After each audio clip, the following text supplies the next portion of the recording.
ASN Kidney Week 2016 in Chicago, Illinois featured multiple late-breaking clinical trials with new insights into transplantation, dialysis, and other areas of nephrology such as glomerular and autoimmune diseases. In this episode of the ASN Kidney News podcast, Dr. Pascale Lane and Dr. Gretchen Brandt discuss the studies presented at this year's high-impact clinical trial session. Hi, this is Pascale Lane. I am Professor of Pediatric Nephrology at the University of Oklahoma. And this is Gretchen Brandt. I'm a nephrologist at Kaiser in Washington, D.C. And we had the privilege of moderating the press conference for the late-breaking clinical trial abstracts. And we're going to share some of our thoughts about these amazing clinical studies. So the first study that we heard from was the results of the LEADER trial. The study was entitled In the Liraglutide Effect and Action in Diabetes, Evaluation of Cardiovascular Outcome Results, the LEADER trial. And it was a nice trial in the sense that there were 9,340 patients with type 2 diabetes and high cardiovascular risk profiles that were randomized to either liraglutide, a long-acting glucagon-like peptide-1 analog, versus placebo. And over the course of 3.84 median years, a composite outcome of kidney dysfunction or death due to kidney disease occurred in fewer participants treated with the liraglutide than with the placebo. So 268 of the 4,668 in the drug arm versus 337 of the 4,672 in the placebo arm. And this translated to a 21% risk reduction. And so the authors' overall assessment was that liraglutide, in addition to standard of care therapy, reduced the progression of diabetic nephropathy. Pascale, what did you think of the trial? Well, I thought it was very exciting to see this. I had seen the primary endpoint presented at the diabetes meetings last June, so I knew that it had a good outcome with the cardiovascular endpoint. We always hope that since kidney and heart are sort of linked, that if it's good for one, it'll be good for the other, and it was exciting to see that. So I'm very hopeful that some of these new agents will help us reduce or at least retard the progression of diabetic nephropathy. Yes, and as you were saying when we were talking after the session, that cardiovascular disease is the number one issue for our CKD patients, but we get a little bit greedy and we want a little bit more. And so if we can slow the progression of diabetic disease as well, it just is a win-win situation for our patients. So it's just a really awesome outcome for our patients as well as for disease modifiers. And just think of the savings both in suffering and monetarily if we can keep people off of dialysis for 6 months or 12 months. Yes, exactly. And I was speaking to one of my endocrine colleagues before coming to the meeting, and I asked her about the GLP-2 agonists. She said, they're really easy to carry in your pocketbook. They don't have to be refrigerated. They lower the hemoglobin A1C by an additional roughly 1 point. And so it is a nice tool in our armamentarium for patients with diabetes and kidney disease. But then I work for Kaiser Permanente, and we're always thinking about the cost, as are all Americans and all of us around the globe thinking about the expense we spend for medications. So I think that definitely is one of the things that we have to consider too, is the expense. Subcutaneous injections, maybe not so fun for our patients. GI side effects, those things. Yeah, there's a downside to everything, so those will have to be weighed out in the long term. But all in all, it's always good to have another medicine that seems to work. Yes, agreed. So it gets me excited, and anything that can get me excited for my patients to get their diabetes under better management might get the patient excited, and we might have a better outcome for the patients. So we'll have to watch. There's a burgeoning of studies. These medications, the DDP4 inhibitors, the SGL2 inhibitors, and as we're talking about the GLP-2 agonists, are not so new in the armamentarium for diabetic control, but there is now an increase of CKD studies that are coming out. So we'll have to watch and see how they play out, but it's exciting. I mean, that we have the old metformin that we're having new data showing that if we push that to higher doses, perhaps that's safe in CKD as well. So that might be more cost effective. But at the end of the day, it's nice to have something else in your armamentarium. Well, I was very excited about the next study on the list, the remote ischemic preconditioning RIPC trial. This is a virtually cost-free status to improve kidney transplant outcomes. And basically, they showed that this RIPC leads to sustained improvement in allograft function following live donor kidney transplantation. And this is a 5-year follow-up study in the renal protection against ischemia reperfusion in transplantation, aka the REPAIR study. You gotta love these names. Love them, yes. So as we were talking about this morning, RIPC is putting a blood pressure cuff around a limb, inflating it to impair blood flow to the limb so the body senses some degree of ischemia, and then letting it out. You do that a few times over a while. And so you just got to remember to do it, and otherwise it's not going to cost anything. There's no drug or fancy equipment involved. And they're now showing that there's higher estimated GFR after 5 years, which should extend the life of the allografts for a considerable length of time. They now need to understand how this works and to figure out ways to develop it into clinical practice. But it's exciting to see a positive trial for something that is so incredibly easy to do. Yes, isn't that cool? Because, I mean, think about this. You can take a blood pressure cuff in any remote part of the globe. It's not dependent upon high resource income areas, and it's low income, low resource opportunity. You can just take a blood pressure cuff and have your protocol with the transplant surgeon and precondition. I think in this trial, both the donor and the recipient were preconditioned, and it showed, as you say, Pascale, 5-year outcome of better protection for allograft function. And that's a really cool thing for our patients. And when I was speaking with a transplant surgeon colleague and asking him if we do this routinely in our patients who are being transplanted, he mentioned that this was not something that they were routinely doing. So I had been thinking about that and wondering, well, maybe you and I should be talking to our surgeons about this opportunity, seeing what their protocols are, and if this is an opportunity to influence that downstream. And I believe this is the first time this technique has been reported to have a positive outcome. And to have 5-year data showing a positive outcome is incredibly encouraging. So I can't wait to take this back to our program and talk about it. Yes, exactly. So get the conversation started. Yes. Continuing. Okay, so what's our next trial? You know, just one last thought on the ischemic preconditioning.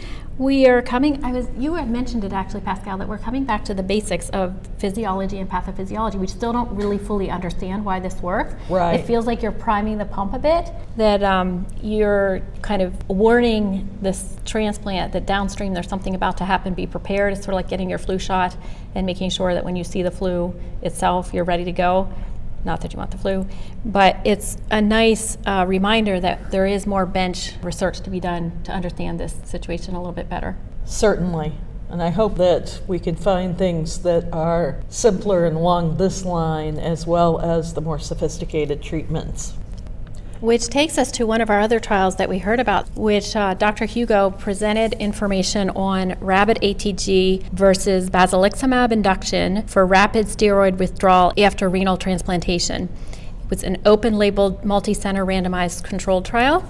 And this was a very nicely designed trial where they looked at 615 kidney transplant recipients to either receive the basiliximab induction or the rapid ATG induction, along with the standard tacrolimus, MMF, and steroids. So they withdrew the steroids at day 8. They saw no difference with either of the induction drugs, and withdrawal of the corticosteroids came off without any increase in acute rejection episodes. It was associated with a lower risk of post-transplant diabetes in their population. Now, their population is not what most of us in the States are seeing. This was a German study, which I believe was 98% Caucasian and was not sensitized to the antibody panel to any great degree. So they were very low-risk patients. So I don't know how generalizable this is going to be, but certainly getting people off steroids will make them happy, regardless of whether they get diabetes or not. And not having diabetes is always a good thing. Yes, I think the one thing that hit me this morning when he showed the slides of 10 years out with the USRDS data, when you have diabetes versus not have diabetes post-transplant, the outcomes are so much better when you don't have diabetes. So anything that we can do in terms of an induction regimen for withdrawing steroids safely, as you note, Pascale, this was the low PRA, 98% Caucasian patient population with low immunologic risk profile. So that obviously has impacts for our patients in the United States sometimes, but I think it's exciting because we're on the frontier of perhaps pushing that regimen for getting a steroid-free or a rapid steroid withdrawal regimen that can help our patients downstream. And as our patients are living longer, hopefully we'll see some outcomes that are positive for them downstream, and then we won't be looking at second kidney transplants, third kidney transplants like you were talking about this morning in your pediatric population. That is true. Well, our next study is the sodium lowering in dialysate trial. This is also known by the moniker SOLID. It's a randomized controlled trial of low versus standard dialysate sodium concentration during hemodialysis for regression of left ventricular mass. This was conducted in New Zealand, and this was patients who were on hemodialysis, often at home, and it was to look at whether reducing the dialysate sodium would help reduce the amount of left ventricular hypertrophy that was present in the patient population. They did find that there was lower interdialytic weight gain and perhaps some change in blood pressure. However, they didn't find a positive response in their primary endpoint of left ventricular mass.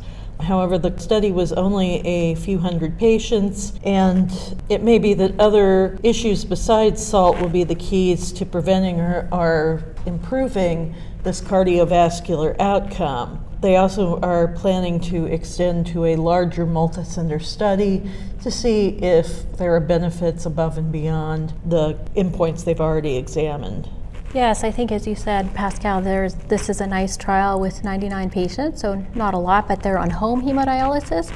And in my mind, those are always patients who are doing well in general. So then you're going to try to make a positive impact on some parameter when they're already doing well for an ESRD patient. So I think the endpoint of left ventricular mass is a difficult one, and I think the good news about this, even though it's a negative trial, it's nice to have those in the literature, that the good news about this trial is that it's a very low cost, easy intervention that we can do at the bedside, at the chair side, that is potentially, like you said, secondary outcomes with blood pressure, potentially helpful to our patients without harming them. Although, as you noted, there was an increased incidence of interdialytic hypotension, which the author of the trial suggested we as clinicians don't always pay attention to.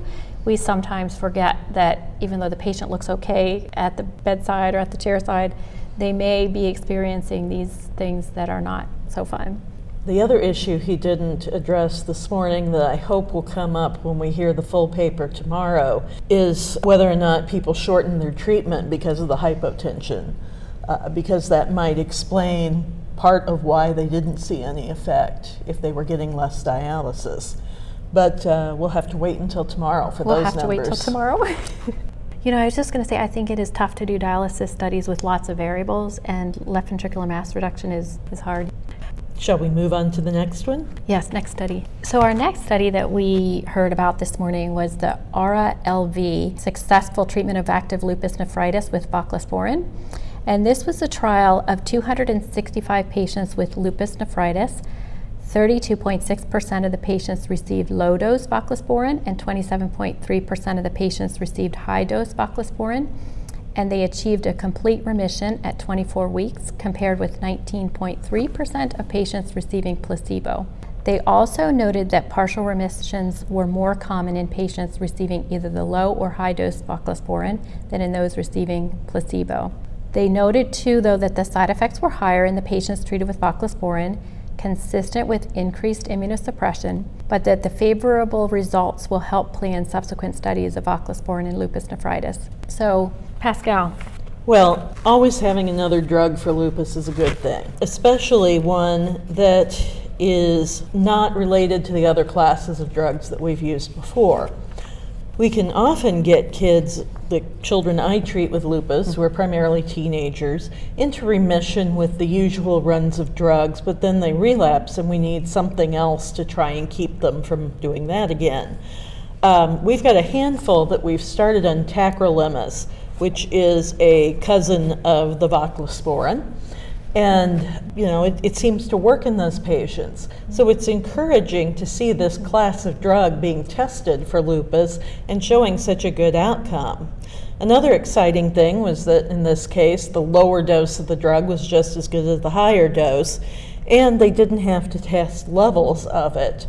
So, you just put someone on a dose and you don't have to have quite as much blood monitoring for them, which is also exciting. We have readily available tacro levels here in this country, but other places don't. And I am certain my patients would appreciate a few less sticks each year. Oh, yes. So I think, like you said, this was a really neat trial because it was the first study for active lupus nephritis that met its primary endpoints and the first global trial to do so. And as you noted, Pascale, nicely, they met their endpoints. There were more deaths, 11 out of 13 deaths, attributed to an increased lack of safety. I had the impression that it was in more of a resource-limited location where they had some safety compromise of the patients for the death. But as we know too, our patients with active lupus are also very vulnerable to lots of complications.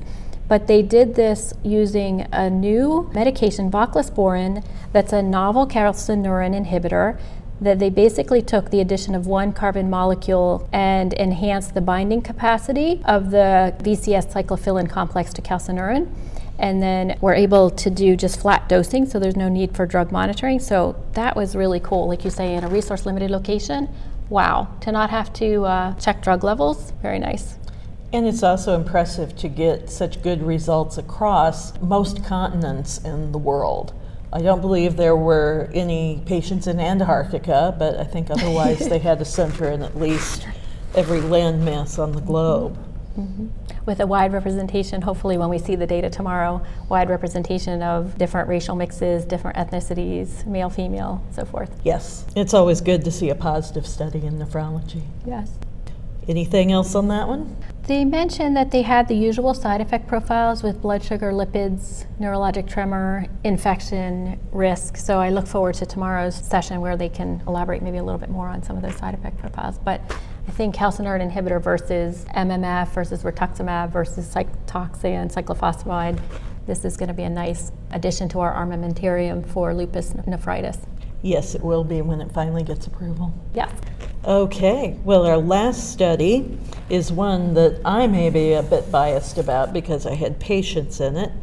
It was efficacy and safety of sparsentan, a dual angiotensin II and endothelin type A receptor antagonist in patients with focal segmental glomerulosclerosis. This was the phase 2 trial called DUET. As I'm sure everybody listening to this nephrology podcast knows, focal segmental sclerosis is a bad kidney disease, often presents with nephrotic syndrome or asymptomatic proteinuria, often thwarts all efforts to treat it, and some patients are left with chronic proteinuria. We do things like treat with anti-angiotensin therapy to reduce proteinuria and to help retard the progression of the loss of GFR. But still, roughly half of patients who are affected go on to have end-stage renal disease over 5 to 10 years. This new drug is a single molecule, sparsentan, and it blocks both the angiotensin II and the endothelin type A receptor. So it's hitting both of these pathways that have been shown to promote a variety of kidney diseases. There is no specific FDA-approved treatment for focal sclerosis at this point in time, so it's pretty exciting that they decided to go after this relatively rare kidney disease. The drug was well tolerated, had no major side effects when compared with irbesartan. They did a double-blind 8-week run-in period with a variety of pharmacokinetic studies and other measurements. And then they went open label on the sparsentan, and they're currently in a 2-year follow-up phase with the same group of patients. Proteinuria, the protein to creatinine ratio, was the endpoint, and looking at the reduction in it from baseline after a 2-week washout of whatever drugs the patient had been on ahead of time. Basically, they showed that both drugs lowered proteinuria, but the lowering was 40% greater with the sparsentan than it was with irbesartan. Now, the FDA doesn't recognize reduction in proteinuria as an endpoint for these sorts of drug studies yet, and there are plans to move on and do a longer-term double-blind study of irbesartan and sparsentan to try and look at rate of reduction of GFR and get something more relevant to getting a full approval.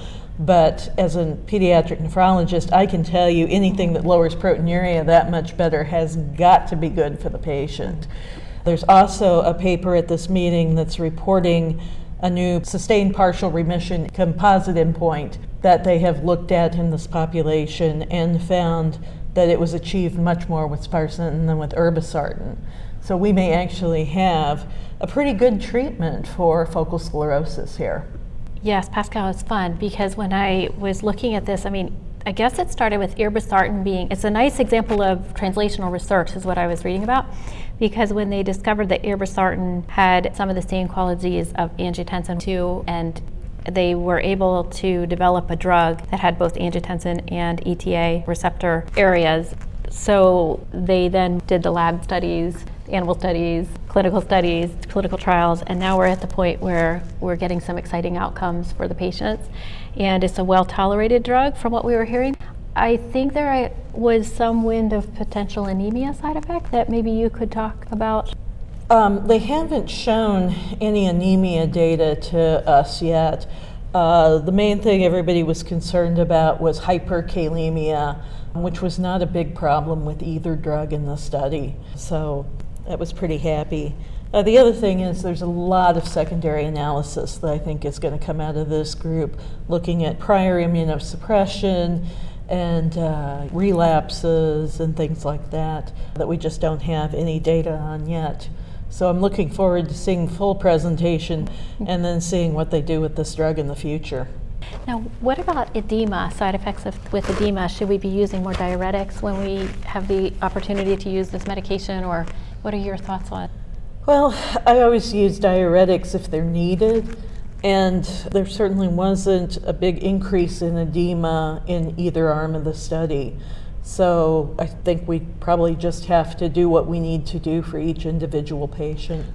So this is very reassuring, and it's very nice because when we've had these trials with ACE and ARB combination, we've had increased incidence of hyperkalemia, increased creatinine, but now feels like the best of both worlds. We're getting the angiotensin and the endothelin receptor together without major side effect profiles. So ease of dosing, one medication, I think it's going to be fun for our patients, potentially downstream.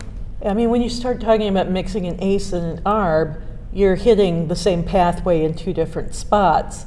So it's not a big surprise that you're going to get increased side effects over either drug alone. But this drug allows us with one medication to hit two different pathogenic pathways and reduce the protein spill without increasing the side effects over either of those drug classes alone. So a cool example of translational research from bench to bedside. Yes. Still has a little longer to go before we can all have it at our bedsides, but some very exciting developments with a disease that, like I said, we've got very few treatment options for at this point. We have our ACE, our ARB, plus minus the lipid agents, plus minus some aspirin, blood pressure control, of course, but there really is not a lot. You can use steroids, but when you have an obese patient whose glucose is on the margins, then you're nervous to give steroids in that setting when the literature is not that strong. And then you have opportunity for perhaps some cyclosporin, but then that knocks off your renal function. So here we have a drug that, as you say, on the horizon looks very promising. And some patients will respond to rituximab, especially those who've shown a prior response to other immunosuppressive drugs, but a lot of them after a few years quit responding to that, and then we're sort of back to the ACE-ARB trying to reduce their proteinuria, And this gives us a more effective way to reduce proteinuria and hopefully retard their kidney disease. And the rituximab with its increase in side effects with immunosuppression. Okay, well, those were the abstracts we heard this morning, and I'm looking forward to getting the full presentations tomorrow. Yes, me too. And I hope everybody enjoys our thoughts on these wonderful pieces of clinical research.